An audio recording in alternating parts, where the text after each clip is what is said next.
What is up, guys? It's your boy Ahmad back with episode 5 of the HooperCast here at 1:30 a.m. on a Wednesday after an amazing opening night of NBA basketball. We had two great games. Well, not great, but they were. If you watch the games, they looked like they were close. But the scoreboard does not say that. But it was two good games, good watchable games that we got tonight. The grind is real. 1:30 a.m. podcast recording. The grind is real. So let's start off with the Sixers at Celtics, where the Sixers lost to 117 to 126. The story of this game was the Jays. The two Jays just went off. They just went ballistic. 35 for both, 35 apiece. They combined for 70 points. 7-0. That's insane. James Harden also had a pretty good game. We saw Houston James Harden come back to life with 35 points, 8 rebounds, 7 assists, 9 of 14, pretty efficient. But he also shot 12 free throws. He went 12 of 12 from the free throw line. That's where Houston James Harden came in. That's where that 35 points came in from. Joel Embiid had a pretty decent night, 26 and 15, 9 of 18. I didn't like how much he was shooting good three-pointers, but he just wasn't knocking them down. He is a pretty good three-point shooter. I expect him as a Sixers. I'm not a Sixers fan, but if I was a Sixers fan, I would expect him to knock those down. They were pretty contested. They were lightly contested threes. A couple were wide open. He's supposed to knock those down. Tobias Harris had 21 points as well, 8 of 16. It was a pretty good night, but I said Tobias. I meant Tyrese Maxey. Tyrese Maxey for me was a huge positive on the Sixers side. In the second half, he just completely went off. I think it was the third. No, it was the third or fourth quarter. I'm probably wrong. It was either one of those two quarters where there was a stretch where Tyrese Maxey was not missing a shot. He had 2 threes. He had a mid-range pull-up. That's what every Sixers fan needs to see from Tyrese Maxey. If he's going to be the point guard of this team, he has to take that initiative of handling the ball more, of taking those shots when Joel can't get to his spots, and he can't knock those shots down. Tyrese Maxey needs to be the guy to step up, and that's what he did during the second half. Another big story for me was Noah Vonleh. He played 20 minutes. What he didn't show on the stat sheet. He played 20 minutes, 2 points, 2 rebounds. But his impact was amazing. The defense he was playing on Joel Embiid, he wasn't letting him get to his spots. He's playing pretty good defense. There was just one play where he did get kind of elbowed to the face, and they called that an offensive foul on Embiid. And he was a hustle type player for them this game, because early on in the game, Al Horford did get into some foul trouble. He ended with 4 fouls. So Noah Vonleh was inserted into the game pretty early on, and he did show that he did have a good impact on this game, and that's how you get minutes if you're a player like Noah Vonleh. Robert Williams is out for around 4 to 6 weeks, so you have to be that backup center. Him and Blake Griffin. Blake didn't play that much. He played 8 minutes. He only had a point and 5 rebounds. Not a lot. He went 0 for 2 from the field. But yeah, that's how you get minutes if you're a player like Noah Vonleh, who's just starting to get a chance on this team, who is going to be one of those backup pieces that they signed. I'm not sure when he got signed to the Celtics. I think it was sometime this offseason, and it wasn't a big signing for them. But I feel like he can have a good, astounding impact on this team if he keeps playing and keeps up the play that he did today. Not on the box score, but overall throughout the game, the hustle plays that he was making, diving for loose balls. I think it was like this is second or third possession in the game where it was a loose ball and he dove for it, and I think it was a jump ball. So that's something that won't show up on the box score, but he really did well. Another guy I want to talk about is Malcolm Brogdon. Man, that guy had a really good game off the bench. 16 points, 7 of 11 from the field. That's that he got traded and took that bench role.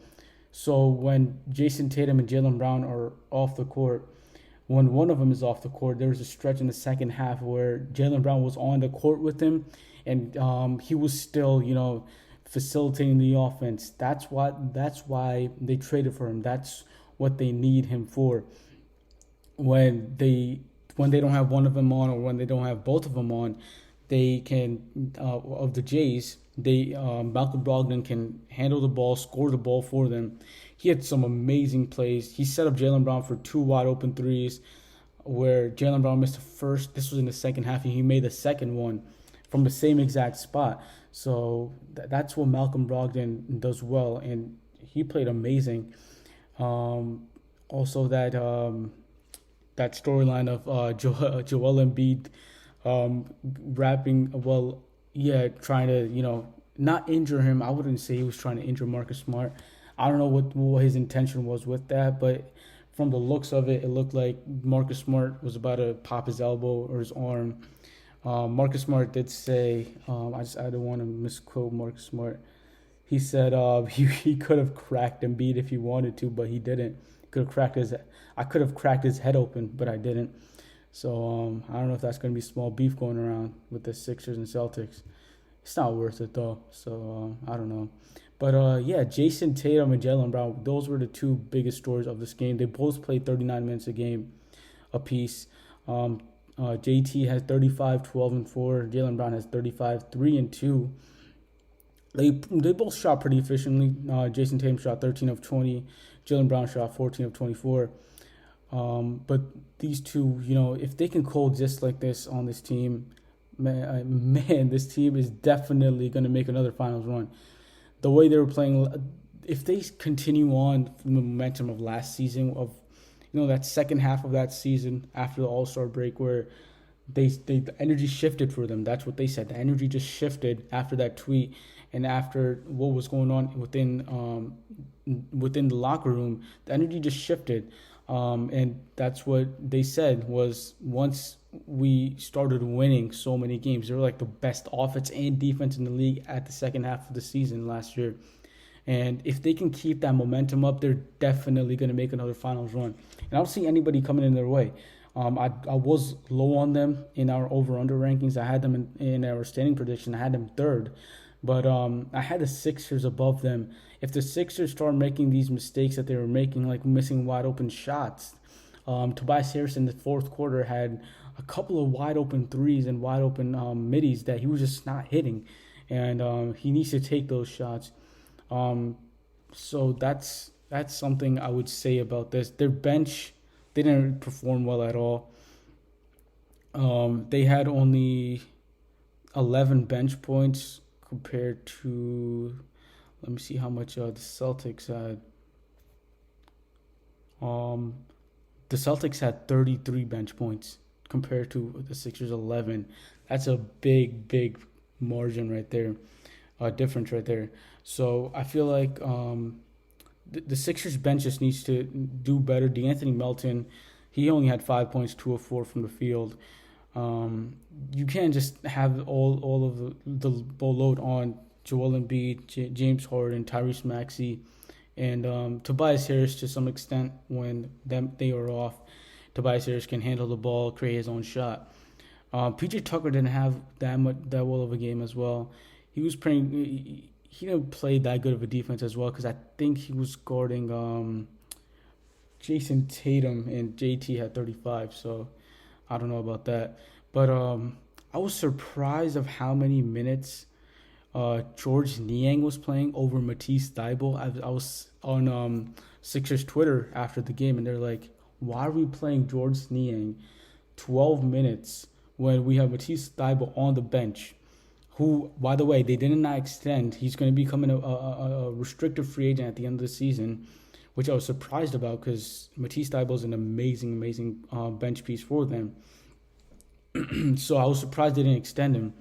But so yeah, they didn't extend Matisse Thybulle, and he was just on the bench. I'm pretty sure he played like a couple of minutes through the game, maybe like 2 or 3 minutes in the game. But Georges Niang was playing majority of those bench minutes from Matisse Thybulle. So yeah, that's just the story of the game. Nothing much really. What else? I think that's all I gotta say about this game. It was a pretty close game till the second half. It was like a back and forth game.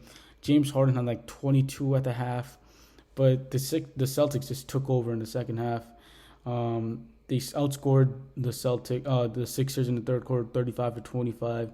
That just set it off for the Celtics and just boomed after that. It was I think around like a 12-13 point game with like 5-6 minutes left in the fourth quarter, and that's when I knew it was over. The Sixers, like Joel Embiid, was starting to come off the court. They're starting to clean benches and stuff like that. So Celtics are keeping up the momentum from where they left off last year. So let's go with the second game of the day, where the Warriors and Lakers faced off on the ring night. Those Warriors rings looked amazing. They're huge. The Warriors received their rings, and the banner number 7 went up, and the fourth banner in 8 years went up as well. So the Warriors won 123-109. Steph had 33, 6 and 7. Not an efficient night from the 3-point line, 4 of 13 and 10 of 22 from the field. Andrew Wiggins had a pretty good game at the end of the game as well. He had like 2 threes at the end of the game, back-to-back threes. That was just amazing to see. The game just ended like 20 minutes ago as well. So 20 points, 6 rebounds, 4 assists for Andrew Wiggins. Jordan Poole had a pretty much off night. He started off pretty hot. He went like 2 for 3 from the 3, and then he went 0 for 7 after that.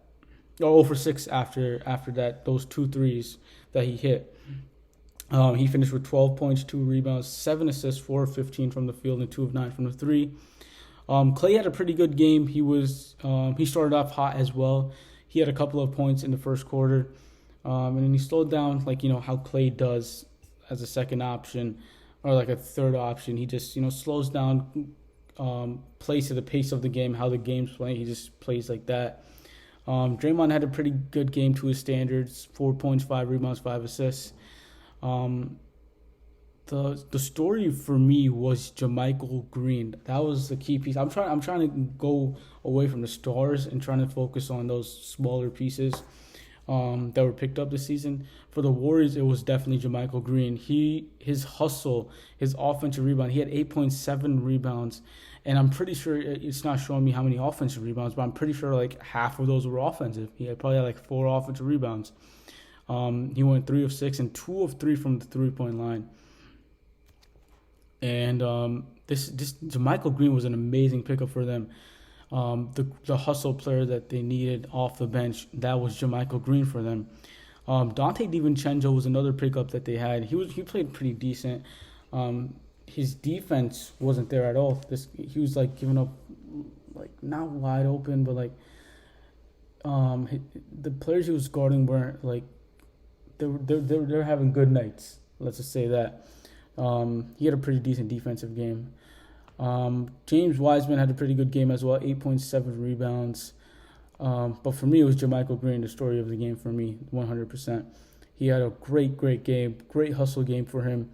That was definitely the best, not the underrated player of this game was JaMychal Green for me. Steph, played to his standards, 33 points, shot pretty poorly, 4 of 13 from the 3, but, it's all good. They won the game. Going to the Lakers side, LeBron was their leading scorer with 31, 14, and 8, 12 of 25 from the field, 3 of 10 from the 3. I was surprised at how bad Patrick Beverly was playing. He was playing pretty decent on the defensive end, but on the offensive end, he only had 3 points, and that was a corner three at the end of the game in crunch time. Not in crunch time, and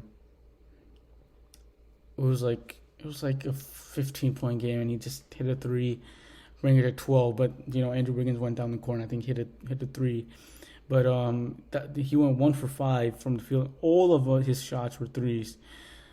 Kendrick Nunn for me was a big piece for this team. If Kendrick Nunn can stay consistent, he had 13 points, 3 rebounds, 5 of 9 from the field. If he can stay healthy, this team does have a shot of making a play-in and maybe making the playoffs as well. From what I saw, it was just sloppy basketball. I don't know what they were doing out there. It was just a bunch of people running around doing nothing. It was just like ISO, LeBron, ISO, Westbrook. Westbrook had a pretty decent game, 19 points, 11 rebounds, 7 of 12 from the field. That was actually a pretty good game from Russ. From what we thought that he would come in, and he played a pretty good game. AD had 27-6 and 10 of 22. I don't know what AD was doing. He needs to start taking control of the ball more. He did take 22 shots, but I expect him to take like 26, 27 shots a game, not 22. I want him to take those extra 5-6 shots, and who knows, he can probably make those shots, and this score could have been more closer. And once you have a closer game at the end of the game, everybody just everybody's morale is just boosted, and everybody just wants to win this game. So that's why I think it was I think AD should take more shots than just 22. He should be at least taking 27, 28 shots a game. So yeah, that's it for this game, I guess. Yeah, I think I talked about almost everything. I don't know what Matt Ryan was doing out there. He played 18 minutes, 3 points, 1 of 4 from. Bro got a NBA contract and is just, I don't know, taking wild shots. He took like this contested three. It went in and out, but still, you don't take those type of shots. You're trying to win. It was just all around sloppy basketball, even on the defensive end. At the end of the game, that's where the game became close. The Lakers did outscore the Warriors 38-32 in the fourth, but it was a close game until the second. Same with the first game as well. For Celtics Sixers, it was a close game till the first half, and in the second half, in the third quarter, the home team just went away. Like the Celtics just went away with the game. The Warriors just went away with this game, 32-19 in the third quarter. They outscored the Lakers. But then the Lakers started to bounce back in the fourth. That's how it became a 14-point game. That's why it was so close. It was a good back and forth game, like after 6 minutes, but it was over by then. It didn't really matter at that point. So yeah, that's it for the recap for today's games. I'm trying to see if there's any other news that happened since we stopped after episode 4. I don't think so though. Oh yeah, I just want to say Russ started this game. He didn't come off the bench, so that was pretty interesting because I thought that the Darvin Ham would bring him off the bench, but apparently he did not. Oh yeah, we didn't talk about the extensions. Wow. I don't think we talked about that. So Jordan Poole got a let me look at this. A 4-year, $140 million extension. It's actually $123 million guaranteed, plus that $17 million will be like incentives, likely and unlikely incentives. Just letting you guys know, likely incentives are something that the NBA deems as a player could do and is capable of doing. Unlikely is something like Jordan Poole could get $1 million. This is in his contract. He'll get $1 million bonus for winning, Defensive Player of the Year or MVP. That's more of like an unlikely incentive. Likely would be maybe some money for I think it was $1 million for making an All-Star team or an All-NBA team. That's more of like a likely incentive.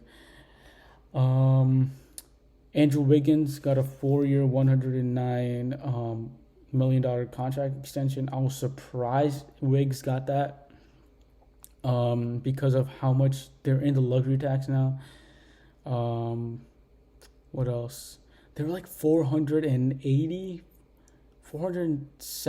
million dollars in the luxury tax. That is insane. What else? DeAndre Hunter got extended by the Hawks, 4 years, $95 million.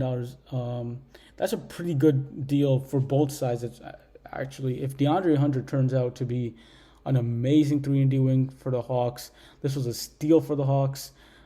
This was a really, really good contract that the Hawks got him on, 4 year, $495. He is going to be their starting three, if I'm not mistaken. It's going to be Trey, DeJounte, DeAndre Hunter, John Collins, and Clint Capella. So it's going to be pretty exciting watching that team as well. Brandon Clark got his extension, 4 years, $52 million. That's a pretty good extension for both sides as well. All these extensions were really good for both sides, for the player and for the team. But I think it's way better for the team because all these players that I'm about to say are going to have a huge upside. So if they do come out to be like amazing players, like if they make all-star teams, this is an amazing contract for the NBA for the team that extended them. Nasir Little got a 4-year, $28 million extension. This was a steal for the Blazers. This is a huge steal for Nasir Little. He is going to be coming off the bench behind Jeremy Grant, but still, if he becomes one of those top 3-and-D wings in this league, this is an amazing contract for the Blazers. KPJ, Kevin Porter Jr. of the Rockets, got 4 years, $82.5 million. I like this contract. I don't know how I feel about it for the Rockets, but KPJ got paid. He got that bank, He did say that the Rockets did save his career. Steven Silas, when he was getting interviewed, he was pretty emotional that because he gave him a chance. He gave Kevin Porter Jr. a chance of getting that starting spot last year, and he blossomed in that spot. So, kudos to that team right there. Kudos to Kevin Porter Jr. for getting his money. And notable players that did not sign extensions were Kobe White of the Bulls, Jackson Hayes, Rui Hachimura, which I'm surprised. I expected the Wizards to give Rui Hachimura a pretty good contract, and maybe they didn't agree with that. Cam Reddish, which I'm not surprised about. Cam Johnson. Matisse Thybulle, which I was surprised he did not get an extension. Same with Cam Johnson. I was pretty surprised the Suns didn't extend him. P.J. Washington and Grant Williams. I heard rumblings of Grant Williams around the league that Grant Williams was going to get an extension, but I guess they didn't, agree to terms.